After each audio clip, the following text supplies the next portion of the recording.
नमस्कार।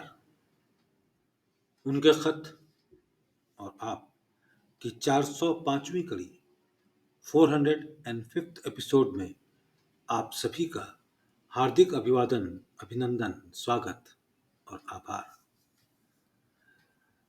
आज जो मैं खत पढ़ने जा रहा हूं उसकी तारीख है 9 मार्च साल 1953, 9 मार्च 1953। बिरादरम, तस्लीम, अगर लोग पिछले खत को सुनकर दिल में मजबूत इरादा हासिल कर लें तो फिर देखें तो सही कि मेरी बेरंगी क्या रंग पैदा करके दिखलाते। इरादा करने में तो कुछ पास से नहीं जाता। इतना भी अगर लोग ना कर सकें तो क्या उम्मीद की जा सके।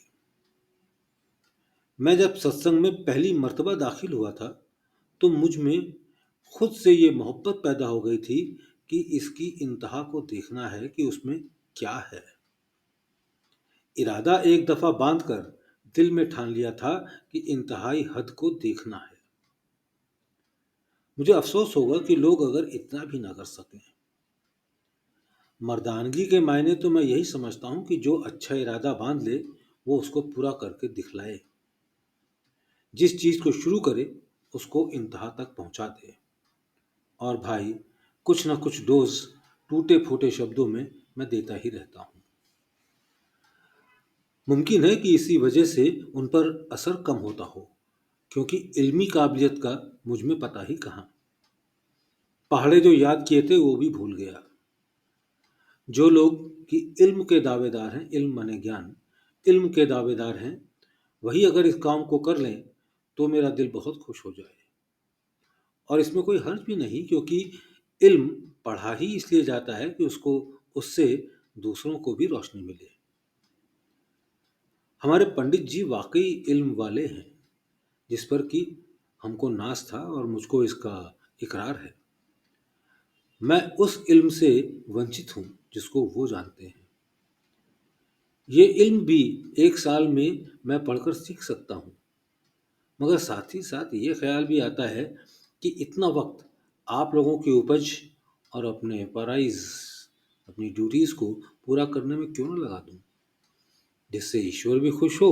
और भाई, सच तो ये है कि मैंने अपने आप को इतना गिरा दिया है कि आलिम यानी पढ़े लिखे लोग मुझे जाहिल समझने लगे और ख्वामख्वाह मैं इल्म की कमी अपने आप में महसूस करने लगा।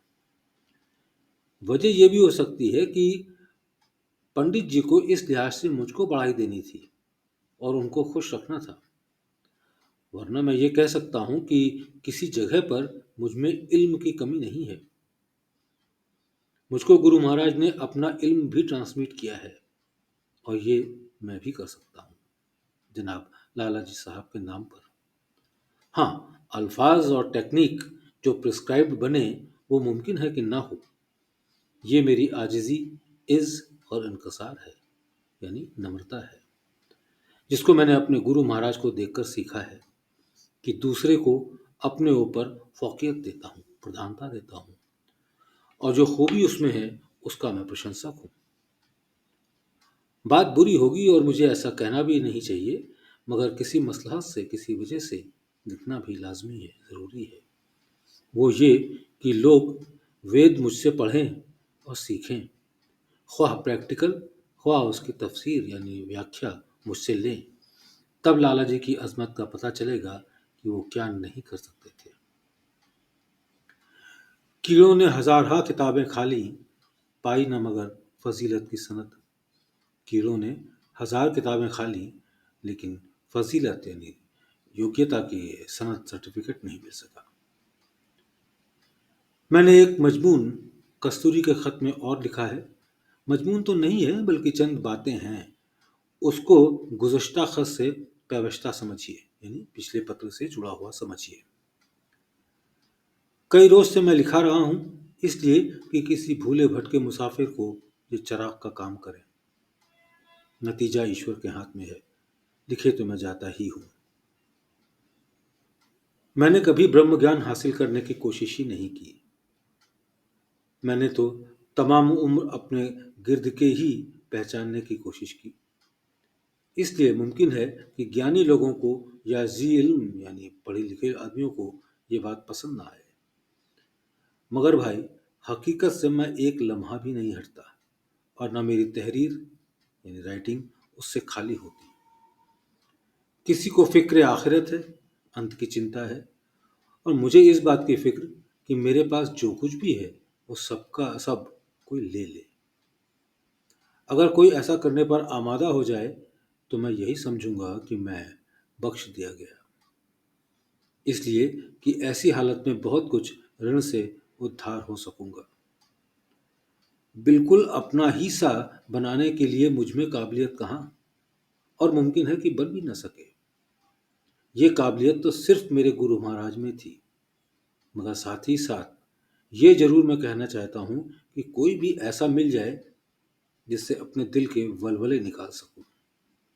ईश्वर देगा, उम्मीद जरूर है। मैं समझता हूं कि मेरी सेक्रीफाइस में अगर कमी नहीं है तो जरूर ऐसा शख्स मिलेगा। एक बात मैं बड़े काम की लिखता हूं। दुनिया में जितनी भी तरक्की हुई है वो सब पावर ऑफ ऑब्जर्वेशन से ही हुई है। चुनांचे इस इल्म रूहानी में जितनी ऑब्जर्वेशन पावर अभ्यासी बढ़ाता जाएगा उतना ही कुदरत का इल्म उसको हासिल होगा, और मुझे मज़ा भी ऐसे ही आदमी की तालीम में आता है। अब उसका तरीका क्या है ये पढ़े लिखे सब लोग जानते हैं। मगर जब मैं किसी से कहता हूँ कि मुशाहिदा यानी अवलोकन और एहसास की ताकत बढ़ाओ तो वो यही कह देता है कि कोशिश करता हूँ मगर एहसास नहीं होता। मेरी समझ में नहीं आता कि वो कोशिश कैसी जिससे नतीजे मतलूब बरामद ना हो। नतीजे मतलूब वांछित परिणाम। मेरी समझ में नहीं आता कि वो कोशिश कैसी जिससे नतीजे मतलूब बरामद ना हो।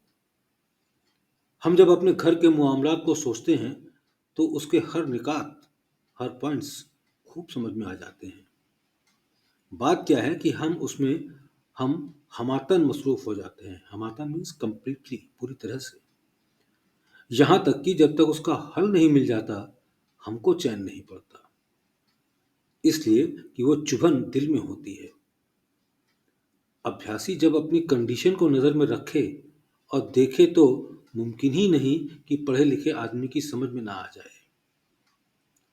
हर हालत पर अगर दिल से यकसू हो जाए, यकसू मीन्स एकाग्र, हर हालत पर अगर दिल से यकसू हो और साथ ही साथ अमल भी करता रहे तो मुमकिन ही नहीं कि मुशाहदा असल का एहसास तक न करा दे। मगर भाई, ये सब बातें शौक पर निर्भर हैं। शौक भी बड़ा उस्ताद है। दुआगो, रामचंद्र।